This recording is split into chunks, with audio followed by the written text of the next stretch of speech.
You know that feeling when you're working hard, maybe getting okay results, but you feel like some people are playing a different game entirely. Yeah, like there's another level somehow. Exactly. A way to get like standout success that seems to go beyond just being talented or, putting in the hours. So today, that's what we're really digging into. We're looking at what it takes to achieve really remarkable things, drawing on some really sharp insights about these less conventional paths to the top. Right. Moving beyond the standard advice. Our goal here is pretty straightforward: to give you some solid ideas on how you can become someone who doesn't just work hard, but actually breaks through. Makes a real impact. Okay, let's get into it. So what's really interesting to start with is how the whole idea of what leads to success, well, it's changed quite a bit over time. Oh yeah, how so? Well, the source material we looked at points to a big shift. Like, before the 1930s, the focus was heavily on, let's call it personal ethics or character capital. Okay, like what specifically? Things like integrity, being punctual, good teamwork, being reliable, basically your fundamental character. Right, that feels almost quaint now, doesn't it? But I guess back then, personal reputation was maybe everything. It really was. Show up, be honest, work well with others. But then things started to shift. Okay, what happened after the 30s? Well, skills started becoming much more important. Suddenly, someone who's a great communicator or really persuasive or a brilliant salesperson, they could achieve a lot. Ah, so even without maybe that same old school intense dedication. Potentially, yeah, if they had the right marketable abilities. It became more about the toolkit you possessed. Got it. Less about just being a good sort, more about having specific talents. But the material hints, there's another level, right? This third type, the unnatural individual. That's the term used, yeah. Provocative, like you said. It really is. So what makes someone unnatural in this context? What sets them apart? That's really the million-dollar question we're diving into. Yeah. What are those defining traits that let these people achieve such, well, extraordinary things? And there's a really powerful story used to illustrate this. You must mean Chris Gardner. Exactly. Yeah, his story is, wow, if you don't know it, he was working incredibly hard, selling these medical devices, trying to support his young son. But facing immense struggles. Totally. I mean, despite all that effort, they were in deep financial trouble, even homeless for a time. It just shows, sheer hard work doesn't always cut it. It's a stark reminder, isn't it? The dedication was there, but the circumstances were just brutal. But then something changed, a turning point. Yeah, he saw a stockbroker, didn't he? With a fancy car. And it sparked something. And he decided, against all odds really, to go for an unpaid internship in stockbroking. Given his situation, that's a huge risk. Unbelievable gamble. But that determination, it's striking. He got into Dean Witter Reynolds in '82, became a full employee in '83. And then founded his own successful firm, Gardner Rich & Co., just a few years later in '87. Incredible journey. It really illustrates pushing way beyond what seems possible. Going that extra mile, you could say. Absolutely. And the source connects his story right back to this idea of being unnatural, of intentionally doing more. So how can we actually do that? The material lays out 7 ideas. Yes, 7 concrete approaches. The first one is interesting. Reduce others' expectations. Reduce them. That sounds backward. Usually you try to impress, right? Especially in like an interview. Exactly. The common advice is sell yourself hard, but the risk is overpromising. And then under-delivering, which leads to disappointment. Okay, I see that. So what's the unnatural way? You subtly manage those expectations down a bit, maybe present a slightly more conservative view initially, Okay. and then you consistently blow past those expectations. It creates this powerful surprise effect. Your perceived value just skyrockets. Under-promise and over-deliver. The element of surprise. I like that. It's like setting yourself up for wins. Pretty much. Yeah. Okay, second idea. Eliminate ego. Ego. That's a tough one. It definitely gets in my way sometimes. For most people, yeah, ego is a huge barrier. It makes you think, oh, that task is beneath me, or I shouldn't have to deal with that. We've all seen it. Someone who won't pitch in on something slightly outside their job description, or ignores someone they think isn't important enough. Right.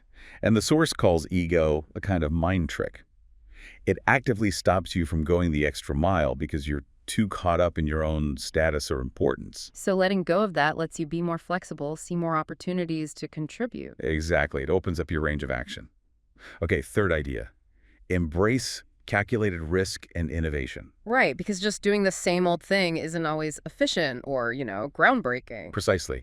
The unnatural way involves being willing to try new things, to do things differently, and yeah, take some risks. But calculated is the key word there, isn't it? It's not just about being reckless. Definitely not reckless. Calculated risk means you actually understand the potential downsides. You weigh them against the potential gains. And ideally, you have a plan B. A safety net, sort of. Yeah. It's about stepping outside the comfort zone, but smartly. That's where real innovation often happens. Okay, got it.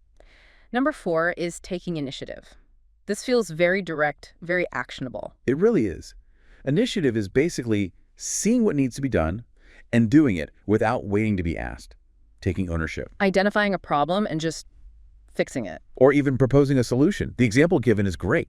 A job candidate who, after the interview, actually goes away, works on a problem they discussed, and sends back a proposed solution. Wow, okay. That's definitely not just talking the talk. That's the point. It shows incredible proactivity. Lots of people can talk about ideas, but the unnatural person actually does something. They take action. Shows real commitment. Yeah. Okay, number 5, focus on details. With AI and everything simplifying tasks, you might think details matter less now. That's the common assumption, maybe. But the source argues the opposite.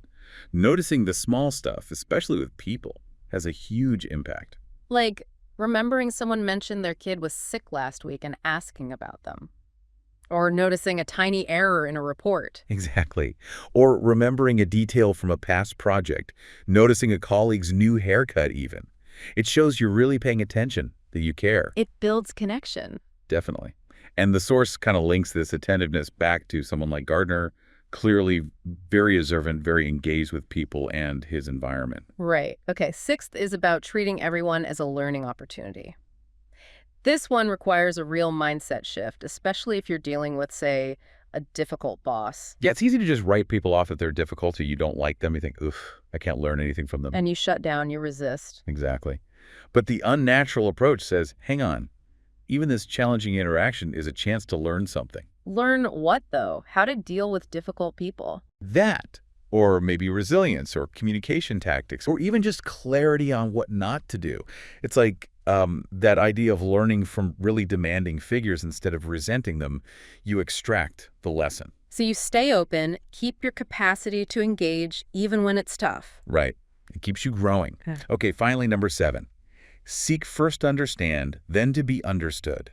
That sounds familiar, like from Principles of Effective People. It's a core principle, yeah. Yeah. But here, the focus is on how the unnatural person applies it. They become exceptional listeners. It's like they have this finely tuned sensor for what others really need or mean beyond just the words. So less focused on getting their own point across immediately. Much less. Their first instinct is, what's this person's perspective? What are they trying to achieve? How can I figure out how to help before I start thinking about what I want or need? It's a very proactive way of listening and engaging. Very. And this actually brings us to the final, maybe slightly surprising point the source makes. Oh, what's that? It talks about the selfishness of going the extra mile. Selfishness.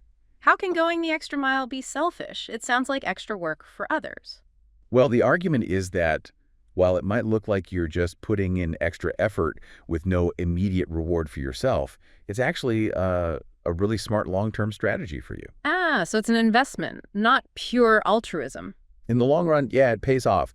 Those extra efforts, that willingness to do more, they tend to generate returns down the line. Returns like what? Opportunities, recognition. Exactly. New job offers, better projects, people wanting to help you out, developing valuable skills.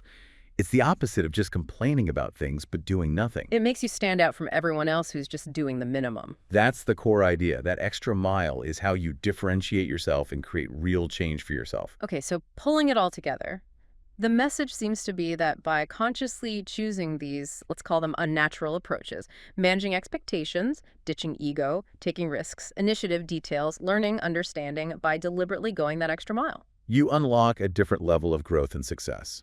Yeah, something beyond just working harder in the same old way. Precisely. It's about strategic deviation, you could say. Doing things differently to get exceptional results. So for you listening, maybe think about these 7 ideas. Does one jump out at you more than others right now? Yeah.